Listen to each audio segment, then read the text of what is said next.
Et il faut s'assurer qu'à la fin du lycée, on ait le niveau, normalement c'est le niveau B2. Alors nous, au départ, quand on commence la formation, on fait toujours un petit test pour voir quel genre d'apprenants ils sont. C'est-à-dire plutôt visuel, auditif ou kinesthésique. Et c'est intéressant.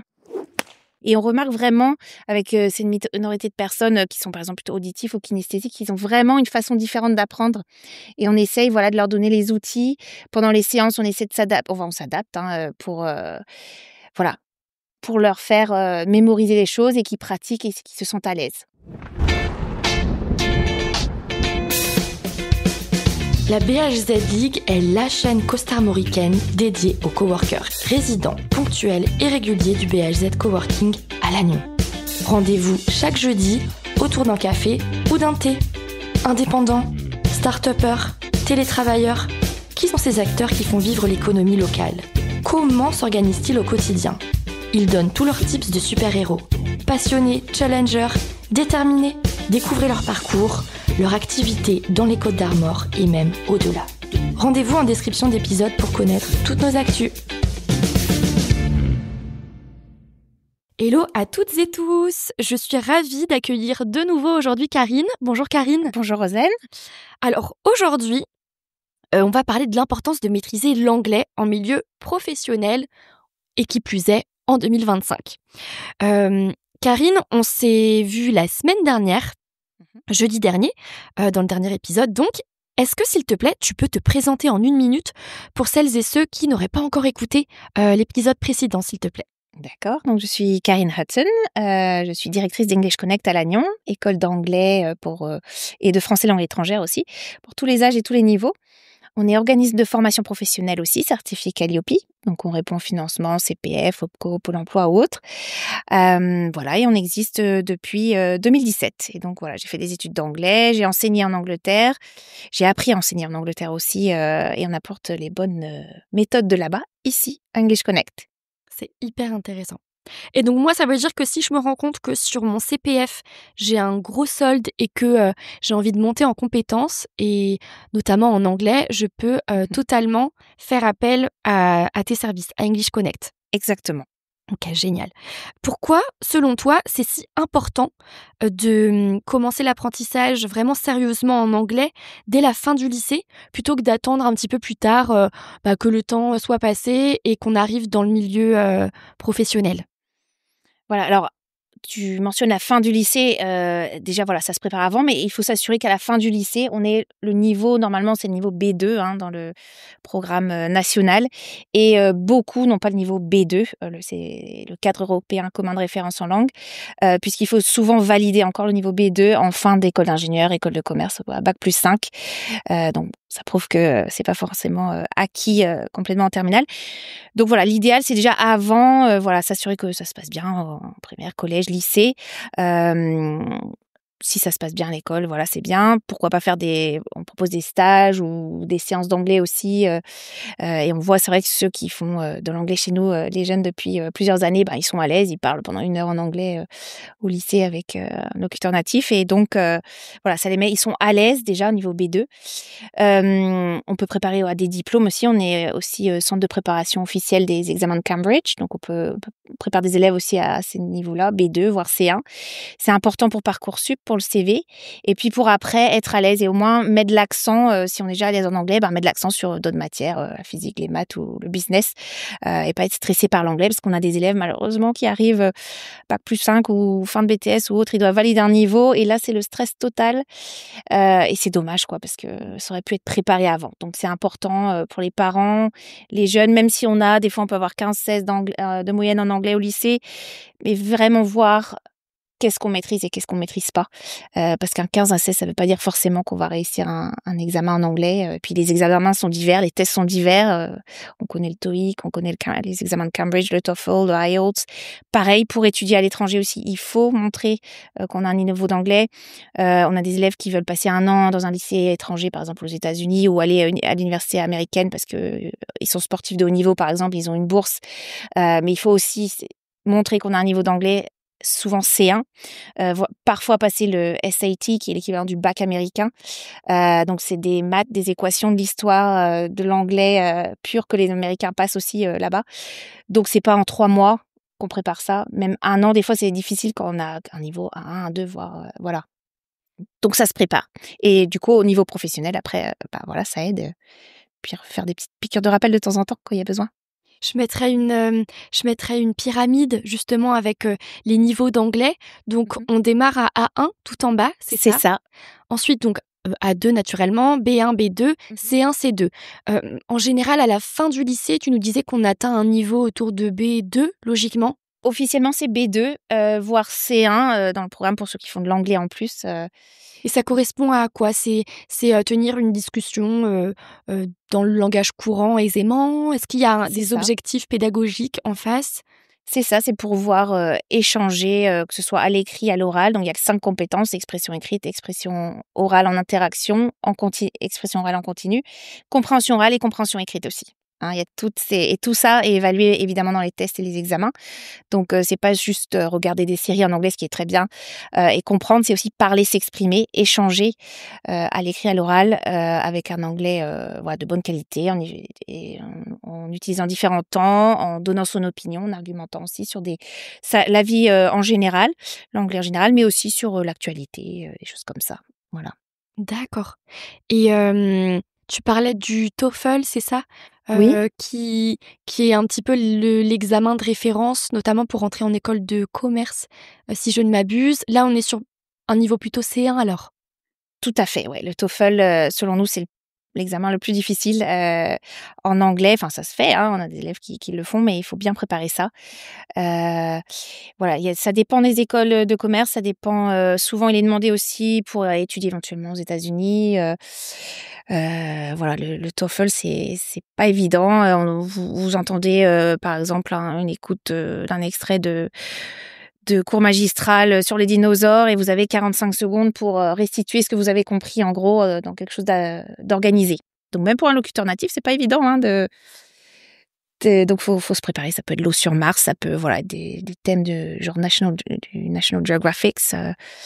Donc voilà, ça se prépare. C'est assez précis. Mmh. D'accord. Donc nous, on encourage tous les jeunes lagnonnais et puis tous les costarmoricains en fait à venir prendre quelques cours à English Connect justement pour se préparer à ce fameux TOEFL ou simplement aussi pour mieux s'exprimer à l'oral en anglais ou pour mieux comprendre aussi l'anglais écrit et puis aussi pour les aider justement à comprendre leur film ou leur série préférée. On en parlait juste à l'instant. Moi, j'avoue que je suis partie 1 an à l'étranger pour ça. D'accord. Mon objectif, c'était de rentrer et de pouvoir comprendre mes films sans sous-titres.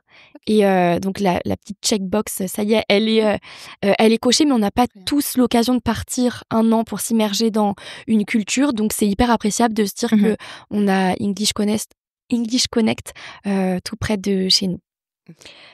Il y a une étude qui a été publiée en mars 2025 par l'Observatoire européen des langues.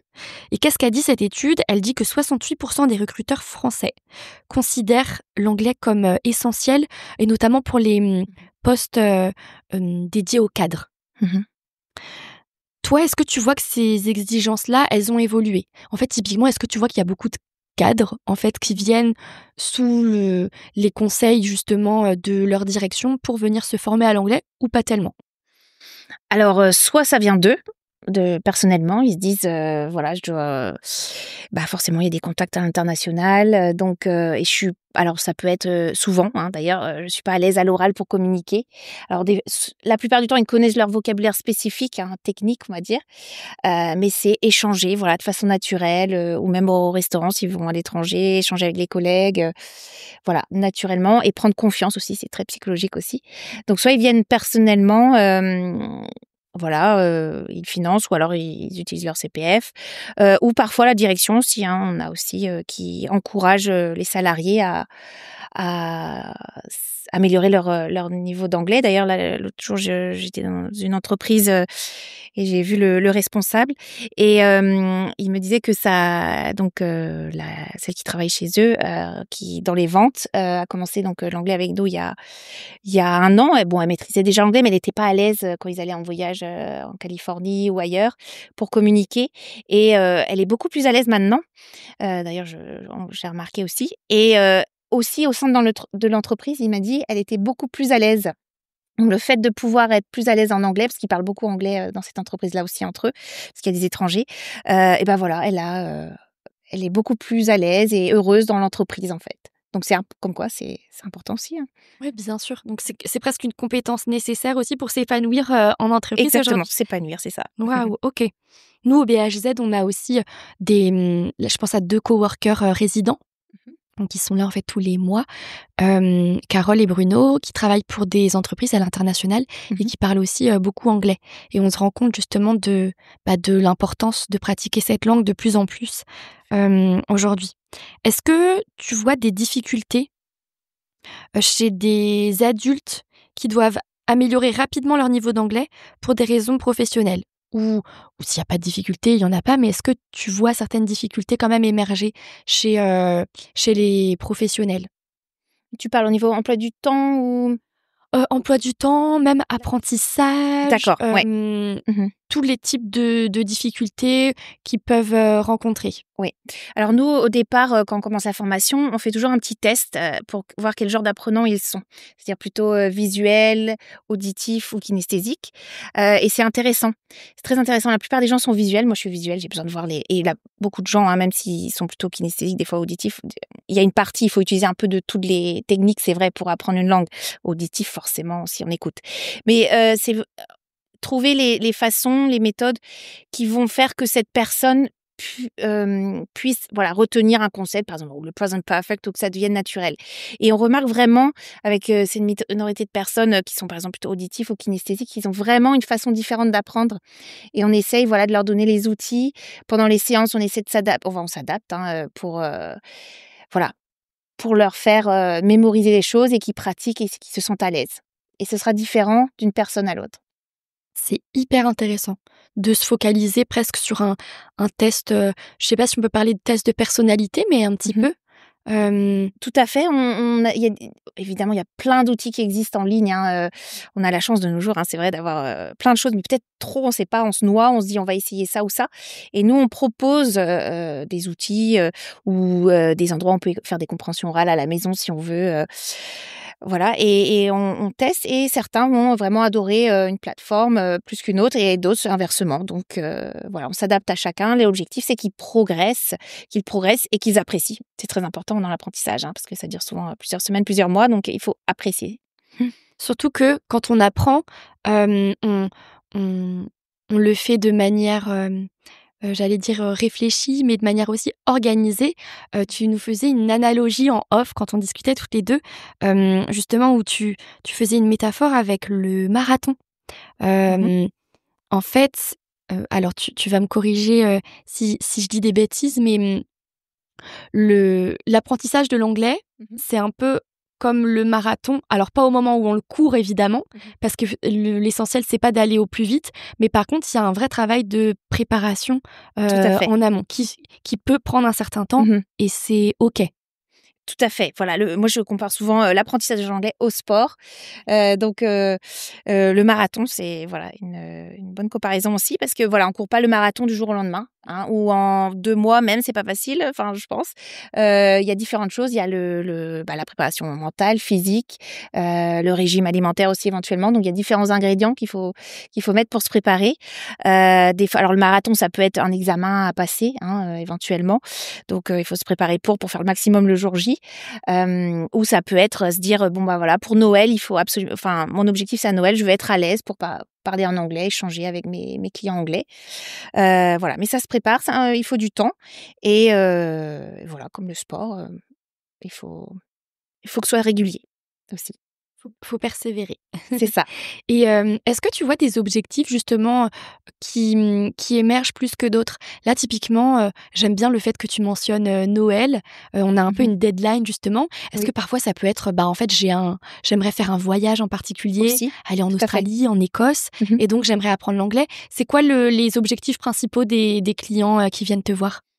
Alors justement, ça peut être un voyage. Ouais. parce que pourquoi ils ont de la famille à l'étranger et donc ils vont leur rendre visite l'année prochaine ou voilà, ou un voyage personnel et ils se disent tiens même si c'est en Grèce, en Espagne, c'est pas forcément un pays anglophone au départ, mais ils savent très bien que bon voilà, l'anglais c'est le passeport pour communiquer et ils veulent, c'est un petit challenge, pouvoir communiquer un petit peu, même si on démarre d'un niveau bas, échanger au restaurant, à l'hôtel, ben c'est une petite prouesse personnelle aussi. Puis ça peut donner envie d'apprendre encore plus. Des gens qui ont de la famille, voilà, il y a un gendre ou voilà, un beau-frère, une belle-sœur qui est étranger, donc ils veulent communiquer avec eux, ou voilà, professionnels aussi, ou les gens qui cherchent un emploi aussi, qui se rendent compte que voilà, sur leur CV, ils veulent un examen frais. Nous, dans le cadre du CPF, on propose l'examen Chloé, qui a été créé par la CCI en France. Et voilà, c'est un examen qui est valable à vie aussi, donc c'est l'avantage, contrairement au TOEIC, par exemple, qui est très business et valable 2 ans souvent, qu'on fait que la compréhension orale et écrite. Donc voilà, c'est frais, et je sais que pour certains qui cherchent un emploi, de montrer qu'il y a 1 mois, 2 mois, on a eu niveau B1 ou B2 en anglais, c'est toujours un plus sur le CV aussi. Donc, Ok, des objectifs assez divers et variés alors. oui. C'est super. J'ai envie de parler d'un autre rapport, Future of Work 2025, donc cette année, de McKinsey. Ce rapport, il indique que les emplois qui nécessitent une maîtrise avancée de l'anglais, donc on est sur des niveaux C1, C2, ils sont rémunérés en moyenne 23% de plus. Donc ça, c'est en France. Est-ce que toi, tu constates justement cette prime linguistique, j'ai envie de dire, auprès de tes apprenants? Est-ce que tu as des apprenants qui arrivent et qui disent justement, j'ai bien compris le fait qu'il faille améliorer mon anglais pour pouvoir espérer, pourquoi pas, monter en grade après au sein de mon entreprise et puis pouvoir être mieux rémunéré? Tout à fait, tout à fait. Ça peut être l'exemple que tu viens de donner, ça peut être aussi des gens qui cherchent un emploi et ils ont un entretien et là, il faut parler anglais. Et même s'ils ont mis qu'ils maîtrisaient l'anglais au tel niveau sur leur CV, le stress fait que, et puis on n'est pas forcément à l'aise pour communiquer. Et là, ils n'ont pas l'emploi parce que ça pêche en anglais et c'est dommage, et on entend ça de temps en temps aussi, et voilà, donc ils viennent chez nous parce qu'ils se disent ils vont avoir un entretien de séjour sûrement et il faudra parler anglais, ou alors justement quelqu'un me disait aussi récemment, c'est l'anglais pour quelqu'un qui cherche un salarié à tel niveau, normalement c'est maîtrisé en fait, hein, donc on met un niveau B1, B2, c'est maîtrisé, et parfois certains voilà ont tel niveau sur papier, mais ils ont besoin d'une petite formation quand même pour se remettre un peu plus à l'aise en anglais. Et donc on est là pour ça aussi, voilà, qu'on n'a pas fait de formation ou pas communiqué en anglais depuis un moment. Ouais. Mais c'est vrai que ça offre voilà beaucoup d'opportunités de maîtriser l'anglais à un très bon niveau. C'est important. Et est-ce que tu vois des secteurs un petit peu prédominants justement, la tech, enfin, est-ce qu'il y a des apprenants qui viennent de secteurs prédominants ou pas forcément? Toi, qu'est-ce que tu détectes à Oui. English Connect? Alors chez nous, oui, la tech forcément, les ingénieurs ou les techniciens. Les ingénieurs normalement déjà valident un niveau B2 pour avoir leur diplôme, mais parfois ils ont besoin de juste la confiance, pratiquer un petit peu plus, où ils vont avoir plus de voyages d'affaires parce qu'ils ont plus ou moins des fois aussi le contact avec l'anglais. Mais souvent certains utilisent l'anglais tous les jours, donc voilà, où ils veulent améliorer certains points, la prononciation ou autre. Et donc ta question était... C'était les secteurs. Oui, les secteurs, voilà, le tourisme aussi. Le tourisme, c'est important ici. On a des gens qui travaillent, qui sont venus chez nous, qui travaillent dans les campings, dans les hôtels, réception, voilà, pour pratiquer. Voilà, quand il y a des problèmes au camping, être prêt à maîtriser la situation en anglais, accueillir, voilà, les gens. Donc c'est vrai que tech, tourisme, mais on a des endroits, des gens voilà, variés, de art aussi, dans les arts. Ah oui. Éventuellement, voilà, qui vendent leurs œuvres d'art à des étrangers sur des bateaux de croisière américains, et donc du coup il faut pouvoir oui, il y a des choses vraiment spécifiques, c'est pour ça qu'on adore notre métier parce que c'est intéressant. Ouais, pas mal, oui, dans les entreprises voilà, locales, la tech et le tourisme. Et comment est-ce que justement, avec tous ces profils variés, ces objectifs aussi qui sont variés, comment est-ce que chez English Connect, pardon, vous adaptez aussi aux aléas, j'ai envie de dire, des emplois du temps. Comment est-ce que Mmh. vous faites pour chacun des apprenants pour leur proposer la formation qu'il leur faut en fonction de leur emploi du temps? Est-ce que déjà c'est possible? Est-ce que c'est un emploi du temps qui est fixe? Est-ce que c'est des sessions individuelles, collectives? Comment est-ce que ça se dessine tout ça? D'accord. Alors, en général, pour, la formation pro, c'est souvent en individuel, parce que les gens viennent pour des objectifs spécifiques. Après, on peut éventuellement faire des formations. On a eu fait pour un groupe de 3 personnes ou plus, qui viennent de la même entreprise, qui ont le même niveau, mais souvent, ils ont pas non plus toujours le même niveau. Donc, voilà, nous, on priorise la qualité. Hem Et donc voilà, on essaie de s'adapter. Alors parfois les entreprises, acceptent que ce soit dans le temps de travail, donc ils peuvent venir, chez nous ou on va chez eux aussi. Souvent ce qu'ils aiment bien les gens qui travaillent, c'est entre 13h et 14h. Donc on est 3 à travailler, donc on arrive à avoir, voilà, être pris tous les 3 en fait entre 13h 14h, pour ceux qui peuvent venir à la pause déjeuner ou après le travail sinon. Voilà, mais on arrive en général à trouver, un moment. Alors en général, c'est toutes les semaines, le même jour à la même heure. C'est mieux pour tout le monde. C'est bien aussi pour l'apprenant pour savoir, bon voilà, il faut que je fasse mes exercices pour tel jour. On a toujours un petit pourcentage, alors heureusement que c'est qu'un tout petit pourcentage, voilà, aides-soignantes par exemple aussi, des fois on a qui ont besoin aussi des fois de l'anglais. Donc aides-soignantes qui ont des emplois du temps qui changent, tous les mois, parfois des gens aussi dans la tech qui voyagent beaucoup, qui ont beaucoup de voyages à l'étranger, 2 fois par mois au moins et donc ils sont pas toujours là, donc on essaye de trouver ou à 8h30 le matin aussi. Entre 8h30, 9h30, on peut faire, donc il y a un petit pourcentage où voilà, on s'adapte, on peut trouver un petit trou sur nous 3 dans l'emploi du temps de temps en temps. Et vous faites exclusivement du présentiel alors, Karine, ou est-ce que vous faites un peu du visio aussi? Alors on fait surtout du présentiel, mais on fait du visio aussi. On a une dame actuellement qui habite pardon et travaille à Clermont-Ferrand et donc elle fait de la visio toutes les semaines.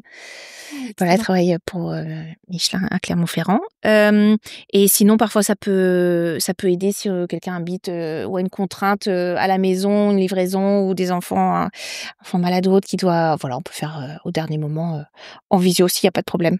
C'est super, génial.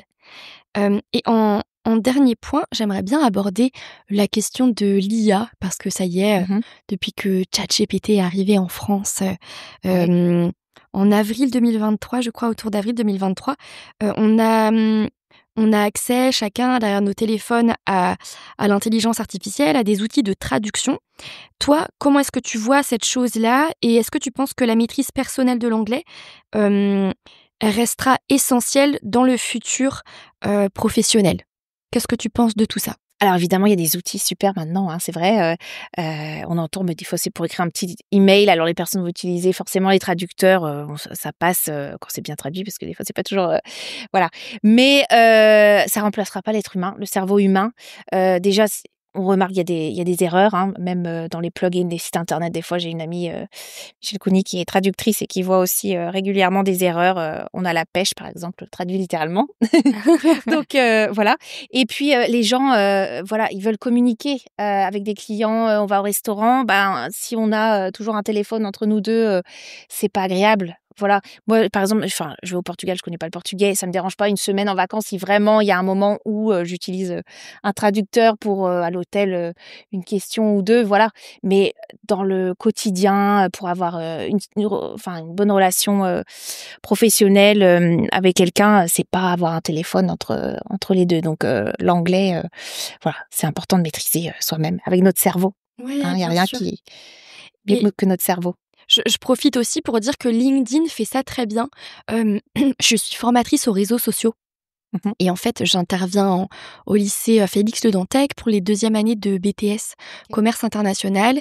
Et en fait, dans cette ère justement de l'IA, donc de l'intelligence artificielle, LinkedIn propose une fonctionnalité où on peut traduire littéralement son profil en plusieurs langues. Et en fait, on doit le faire manuellement. On pourrait se dire que justement LinkedIn déciderait de le faire comme sur les sites web Oui. avec un plugin qui le fait automatiquement Mmh. avec des fois des petits travers Mmh. justement, des mots qui peuvent être mal traduits. Et là en fait, là, on doit le faire manuellement. Donc, ça prouve aussi que l'élève qui a créé son profil dans une langue particulière, espagnol ou même du coup anglais, eh bien, il maîtrise véritablement l'anglais puisque c'est lui qui a écrit ces mots-clés-là derrière. Donc ça, c'est super. Et puis, continuons de faire marcher notre matière grise. Je suis d'accord avec toi. Exactement. Eh bien, merci beaucoup, Karine, pour ces échanges. On manquera pas de venir vous voir à 200 mètres du BHZ Coworking. On n'oublie pas que si on a notre CPF qui a besoin d'être utilisé parce que c'est un CPF qui dort, on peut améliorer ses compétences en anglais grâce à toi, enfin grâce à vous, parce que vous êtes 3 dans l'entreprise. Et puis à bientôt lors d'un prochain after work. Et super. Ouais, merci Rosanne en tout cas et merci à tous de nous avoir écoutés. Merci, à bientôt. Et si on veut te retrouver, Karine, comment on fait ? Alors, vous tapez English Connect, Lannion, voilà. Ou alors sur nos réseaux sociaux aussi, Facebook, Instagram, LinkedIn aussi, il n'y a pas de problème. Ok, c'est génial. Eh bien, on file suivre les différents profils, les différentes pages de l'entreprise et on se dit à très vite. À bientôt, Karine. À bientôt.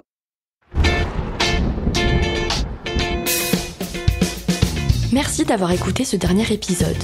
L'équipe du BHZ Coworking espère que vous avez découvert le profil inspirant d'une entreprise locale. Laissez un avis sur la plateforme d'écoute de votre choix si le cœur vous en dit. Et on se retrouve jeudi prochain, jour de marché à Lannion, pour le prochain épisode. On a super hâte. En attendant, retrouvez-nous au quotidien sur Instagram et Facebook. Et pour vous simplifier la vie, tous les liens sont en description.